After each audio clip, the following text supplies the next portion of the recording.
അപ്പോൾ നനച്ചുള്ളി ഞാൻ ഇവിടെ നിന്നാണ് തുടങ്ങിയത്. ഇതിൻ്റെ ലോങ് വീഡിയോ ഞാൻ FBയിലും യൂട്യൂബിലൊക്കെ അപ്ലോഡ് ചെയ്തിട്ടുണ്ട്. കാണാത്തവരുണ്ടെങ്കിൽ വേഗം പോയി കാണുക കേട്ടോ. അപ്പോൾ ഈ ഒരു ഭാഗത്തെ പാത്രങ്ങൾ കംപ്ലീറ്റ് എടുത്ത് കഴുകി തേച്ച് ഉണക്കി എന്താ പറയുക തുടച്ചിട്ട് അതിലോട്ട് തന്നെ വെക്കുകയാണ് കേട്ടോ ചെയ്യുന്നത്.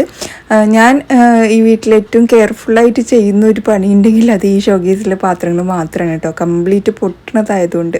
എന്നാൽ തന്നെ എൻ്റെ കയ്യിൽ നിന്ന് എപ്പോഴും വീണ്ടും പൊട്ടിക്കൊണ്ടേയിരിക്കും കേട്ടോ. അങ്ങനെയുള്ള സ്വഭാവം ഉള്ള ആൾക്കാരുണ്ടെങ്കിൽ വേഗം കമൻറ്റ് ചെയ്യുക. അപ്പോൾ എന്തായാലും ഇവിടെയൊക്കെ കംപ്ലീറ്റ് നീറ്റാക്കി ഗ്ലാസ്സുകളൊക്കെ എടുത്തിട്ട് പോയി എല്ലാം ഞാൻ കഴുകിയിട്ട് വെച്ചത് കേട്ടോ. പിന്നെ ബോക്സിലുള്ള കുറച്ച് ഐറ്റംസ് ഉണ്ടായിരുന്നു, അതൊക്കെ ജസ്റ്റ് തുടച്ചിട്ട് വെച്ചു. ബാക്കിയെല്ലാം ഞാൻ കഴുകി വെച്ചു കേട്ടോ. കഴുകി വെച്ചാൽ അതിനൊരു നീറ്റ് തന്നെയാണ് അല്ലേ. ആദ്യമൊക്കെ ഞാൻ ഈ ഒരു പാത്രങ്ങളൊക്കെ ജസ്റ്റ് തുടച്ച് മാത്രം കേട്ടോ വെക്കാറുണ്ടായിരുന്നത്. ഇപ്പോൾ പിന്നെ കംപ്ലീറ്റ് കഴുകി തന്നെ വെക്കാൻ തുടങ്ങി. അപ്പോൾ നമ്മുടെ ഇന്നത്തെ വ്ളോഗ് ഇത്രയുള്ളൂ. ഇഷ്ടമായി കഴിഞ്ഞാൽ ലൈക്ക് ചെയ്യുക, ഷെയർ ചെയ്യുക. മറ്റൊരു വീഡിയോയിൽ കാണാം. അതുവരേക്കും എല്ലാവർക്കും bye. It's me Jini from Palakkad.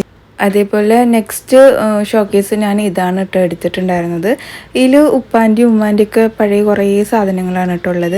കുറേ ഗിഫ്റ്റ് കിട്ടിയത്, കുറേ അവർ മേടിച്ചത്, പിന്നെ ഉപ്പാൻ്റെ സർവീസിലിരിക്കുമ്പോഴുള്ള കുറേ ട്രോഫി അത് ഇത് അങ്ങനത്തെയൊക്കെയാണ് കേട്ടോ. ഒക്കെ നൊസ്റ്റു സംഭവങ്ങളാണ്, കുറച്ച് ഓൾഡാണ്, എന്നാലും അതിന് ഭയങ്കര ഒരു വാല്യൂ തന്നെയാണ് കേട്ടോ.